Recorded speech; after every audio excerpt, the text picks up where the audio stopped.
வங்காள விரிகுடா, அரபிக்கடல் அப்படிங்கிறது நம்மளுடைய பருவமழை பொறுத்து தான் நம்ம பிரிக்கிறோம். ஆனா வந்து உலக அளவுல பார்த்தோம் அப்படின்னா, அது இந்தியன் ஓஷன்ங்கிற கேட்டகரியில தான் வைக்கிறாங்க. ஒரு பக்கம் பசிபிக் பெருங்கடல்ல வந்து வெப்பநிலை அதிகமா இருக்கு அப்படி இப்படின்லாம் பேசிட்டு இருக்கும்போது, தனிப்பட்டு இந்திய பெருங்கடலை ஆராய்ச்சி செய்து கொண்டிருக்கக்கூடிய விஞ்ஞானிகள் எல்லாமே உண்மையிலேயே ரொம்ப பதட்டத்துல இருக்காங்க.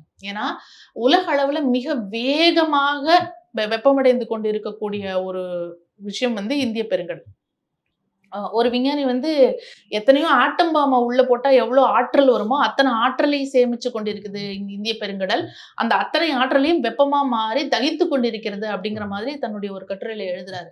அப்ப அந்த இந்திய பெருங்கடலுடைய பாதிப்பு அப்படிங்கிறது, அரபிக்கடல்ல ஒரு மாதிரியாகவும், வங்காள விரிகுடல்ல ஒரு மாரியா இருக்கும். அவ்வளவுதானே தவிர, தனித்தனியா வந்து நம்ம அறிவியல் அப்படி பிரிச்சு பார்க்கறது இல்ல. நம்ம வந்து சில நிர்வாக காரணங்களுக்காக இத வங்காள விரிகுடா, அரபிக்கடல் அப்படின்னு தனித்தனியா நீங்க வந்து அந்த காலநிலை மாற்றம் தான் இதுக்கு எல்லாத்துக்கும் காரணம் அப்படிங்கிறது. அதனால நம்ம அதை சீரியஸா எடுத்துக்கணும் அப்படின்னு சொல்லி.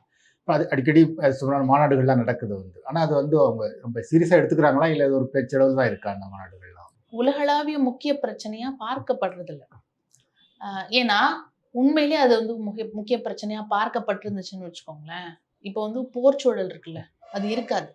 ஏன்னா, காலநிலை மாற்றம் அப்படிங்கிற ஒரு மிகப்பெரிய பிரச்சனையை சமாளிக்க வேண்டிய ஒரு நேரத்துல, நாடுகள் போரிட்டுக் கொண்டிருக்கிறார். இப்ப ஒரு போர்ன்றதுனாலேயே ஏகப்பட்ட கரிம உமிழ்வுகள் வரும். அதுவே கார்பன் டை ஆக்சைடு அதிகப்படுத்தும். அப்படி இருக்கும்போது நாடுகள் தங்களுடைய நேரத்தையும், பணத்தையும் முழுக்க செலவழிச்சு போரிட்டுக் கொண்டிருக்கிறது அப்படிங்கிறதே, நம்ம வந்து காலநிலை மாற்றத்த கண்டுக்கல அப்படிங்கிறது தான் காட்டுது.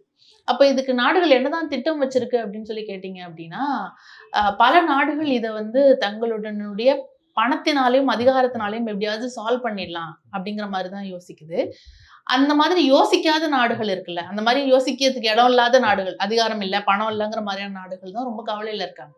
இந்தியா மாதிரியான வளர்ந்து கொண்டிருக்கும் நாடுகளோ, இல்ல குட்டி குட்டி தீவு நாடுகளோ, ஆப்பிரிக்கா மாதிரியான ஏழை நாடுகளோ ரொம்ப பதட்டத்துல இருக்காங்க.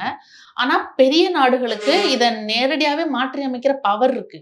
ஆனா அவங்க அத செய்யறதுக்கு ரெடியா இல்ல. அந்த பவர நான் வந்து யூஸ் பண்ணி ஐக்கிய நாடுகள் சபையில வலுவா பேசி, பிற நாடுகளுக்கு நிதி உதவி அளிச்சு, மத்த நாடுகள்லாம் காப்பாத்துறத விட, நாளைக்கு பிரச்சனை தீவிரமா இருந்தா, அந்த பவர வச்சு நான் என்ன நானே காப்பாத்திக்கிறேன். அப்படிங்கிற மாதிரியான ஒரு விஷயத்த தான் கையாண்டுட்டு இருக்காங்க. அது ரொம்ப துரதிர்ஷ்டவசமான விஷயம். வருஷா வருஷம் மாநாடு நடக்குது. ஆனா, அந்த வருஷா வருஷம் மாநாடுகள்ல நீங்க எவ்வளவு தூரம் விவாதங்கள் நடக்குது அப்படிங்கிறத பார்த்தீங்க அப்படின்னா, நமக்கு ரொம்ப ஏமாற்றமா இருக்கும். நமக்காக பேச வேண்டிய அத்தன பேரும், அங்க வந்து சின்னதா முடிவுகள் எடுத்து, ஏதேதோ விஷயங்கள சொல்லி விவாதங்கள நீர்த்து போக வச்சுட்டு, பரவால்ல அடுத்த வருஷம் மீட் பண்ணலாம் அப்படின்னு சொல்லி கிளம்பிடுவாங்க. நமக்கு ரொம்ப ஏமாற்றமா தான் இருக்கு.